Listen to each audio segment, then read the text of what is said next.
مقامات انتظامی تاجیکستان گفتند با کمک ساختارهای انتظامی ترکیه بعد دوشنبه جوان استرداد شده است که تابستان سال 2015 یک مدت نقش پرستاری فرمانده سابق وزارت داخلی گلمراد حلیموف را اجرا کرده است.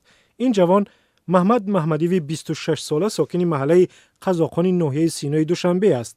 تفتیشات میگوید او آخر سال 2016 در نزدیکی شهر منبیج سوریه از طرف نظامیان ترکیه بازداشت شد و روز 4 مارس امسال او را به تاجیکستان تسلیم کردند. منابع رادیو آزادی در مقامات انتظامی تاجیکستان گفتند تفتیش پیشکی ثابت کرد که محمد محمدیف در سوریه در جراحی گلمراد حلیموف شرکت کرده است و بعد از نیم ماه جراحی نیز او را پرستاری میکرد. با گفته همصحبتان آزادی این جوان گفته است گلمراد حلیموف پس از مجروح شدن به شهر منبیج سوریه انتقال یافت و گویا آنجا او را یک پزشک آلمانی تبار عضو داعش جراحی کرد. سنجیدن درستی حرفهای تفتیشات از منابع مستقل امکان ندارد. خویشاوندان محمدیف در صحبت با رادیو آزادی گفتند بعد از استرداد پسرشان به تاجیکستان خودی او را ندیدند و تنها همین را می‌دانند که محمدیف با وکیل دفاع تامین نشده است. مفتشان تاجیک میگویند محمدیف سپتامبر سال 2014 از دوشنبه به مسکو رفت و دکبر همون سال از ترکیه به مادرش زنگ زده است.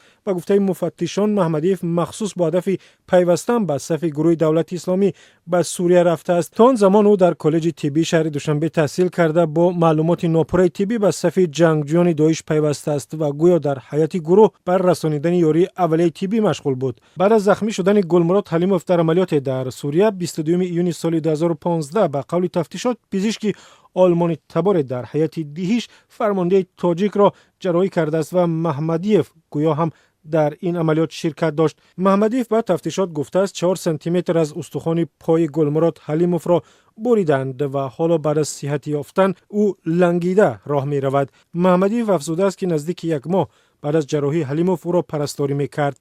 عکس محمدیف در سامانه وزارت کارهای داخلی در قطار دیگر جوانانی که بنابر پیوستن به داعش جستجو می‌شوند سال گذشته نشر شد.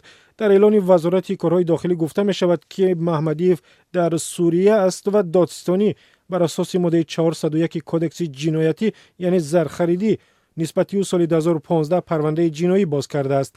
فیضی جان محمدیف پدر محمد محمدیف 13 مارس به رادیو آزادی گفت هفته گذشته از وزارت کارهای داخلی به او خبر دادند که پسرش را به تاجیکستان آوردند. او افزود همه روزه به پسرش به بازداشتگاه خوراک میبرد ولی تا حال از نزدیک با او صحبت نکرده است. آدم اومد گفت پسر شما را ما آوردیم، ما خستیم رفتیم مگرون خب پسر من کنیم پسرت همیشه داریم نموندن ما را دیدن اما بایم این همه هر روز مثال بایم میبرم خوراکه من نمیدونم پسر من نیست. نجمیدین مودینف رئیس محله قزاقان دوشنبه روز 13 مارس به رادیو آزادی گفت زمان مقامات از حضور محمد محمدیف آگاهی پیدا کردند که او از طریق اینترنت با جوانان محله در تماس شده آنها را به پیوستن به صف داعش تشویق میکرد.